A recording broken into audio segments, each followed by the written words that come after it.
רציתי להודות על נס שהיה לי. כשהייתי ילדה בגיל 7, שיחקתי עם חברה בחצר בחבל.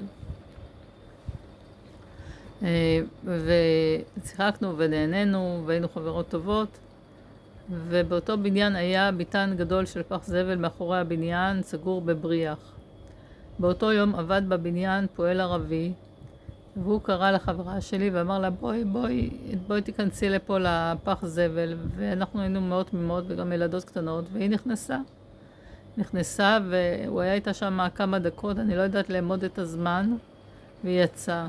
ואז הוא קרא לי ונכנסתי לביתן בתמימות, ונכנסתי פנימה, והוא עמד ליד הדלת. פתאום הוא חסם את הדלת, ואני כאילו הסתובבתי לכיוונו, ופשוט תפס אותי פחד או אלם, ולא יכולתי לזוז ולא יכולתי לדבר, ופשוט קפאתי, הרגשתי את הכפייה הזאת, ופתאום הוא הסתובב והלך.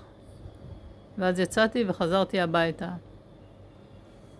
אני לא סיפרתי לאף אחד מה קרה, לא סיפרתי להורים שלי ולאף אחד. וגם החברה לא סיפרה מה היה. היא לא סיפרה לי כלום, והדחקתי את זה לגמרי. ורק כעבור שנים רבות, פתאום הסיפור הזה עלה לי בעוצמה, פתאום ראיתי את עצמי שאני נמצאת שמה, ואת כל המצב.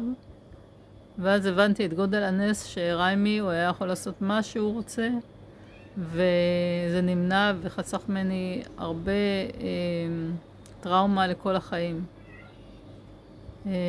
אני רציתי להודות על הישועה ועל הנס, רציתי להודות לבורא עולם, רציתי להודות לזכות אבות, ובזכות סיפור הנס, זה חשוב לספר ולהודות, יושפע שפע רב לכל עם ישראל, וגאולה ברחמים, ותשובה ברחמים לכל היהודים בכל עם ישראל. אמן כן יהי רצון.